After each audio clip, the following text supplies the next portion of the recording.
Hello friends, welcome to governmentjobspreparation.com. This is Preeti and today we will learn second part of train, questions based on train. Our first question is, a train crosses a man in 15 seconds and 100 meter long platform in 25 seconds. Calculate the length of the train. So, according to the question, एक train एक आदमी को, एक man को 15 second में cross करती है और एक 100 मीटर के प्लेटफॉर्म को 25 सेकंड में क्रॉस करती है।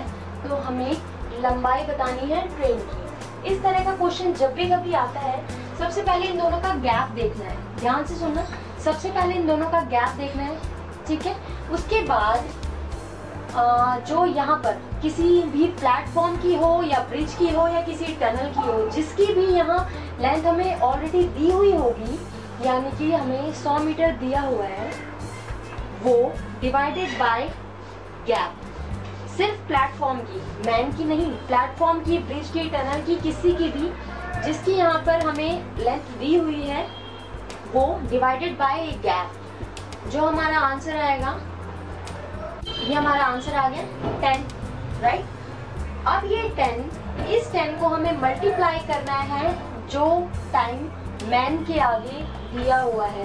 तो 10 इंटू मैन के आगे क्या टाइम दिया हुआ है, 15। तो हमारा आंसर कितना हो जाएगा, 150 मीटर लंबाई है ट्रेन की। दोबारा समझाती हूँ, मैन को क्रॉस करती है एक ट्रेन 15 सेकंड में और 100 मीटर के प्लेटफॉर्म को, ब्रिज को, टनल को, किसी को भी क्रॉस करती है 25 सेकंड में।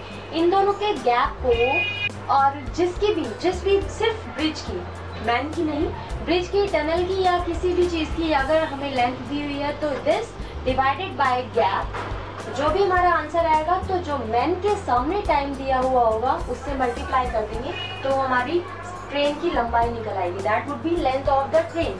Next question is, a man standing on 50 meter long railway platform observes that train crosses the platform in 4.5 seconds and himself in 2 seconds. तो प्लेटफॉर्म को 50 मीटर लॉन्ग रेलवे प्लेटफॉर्म है, 50 मीटर लॉन्ग प्लेटफॉर्म है, उसको cross करती है 4.5 second में, और जो मैन खड़ा है वो ऑब्जर्व करता है कि उसको 2 सेकंड में मैन ऑब्जर्व करता है 2 सेकंड में ट्रेन ने उसको क्रॉस किया है। तो अगेन हम यहाँ पर गैप देखेंगे, गैप है 2.5 हमारा गैप है। इस गैप को हम इस 50 मीटर प्लेटफॉर्म से 2.5 को हम डिवाइड करेंगे, हमारे पास आ जाएगा 20, राइट। 20 हमारे पास आंसर आ जाएगा। तो 20 क्या है, 20 हमारी स्पीड है, 20 सेकेंड हमारी स्पीड होगी ट्रेन की। तो हमारा आंसर क्या हो जाएगा, 20 मीटर पर सेकेंड, राइट। नेक्स्ट पूछता है length of the train. Length of the train निकालने के लिए क्या करते हैं हम, जो हमारा आंसर होता है हम उसको मल्टीप्लाई कर देते हैं जो मैन के सामने टाइम दिया होता है, दैट इज 2।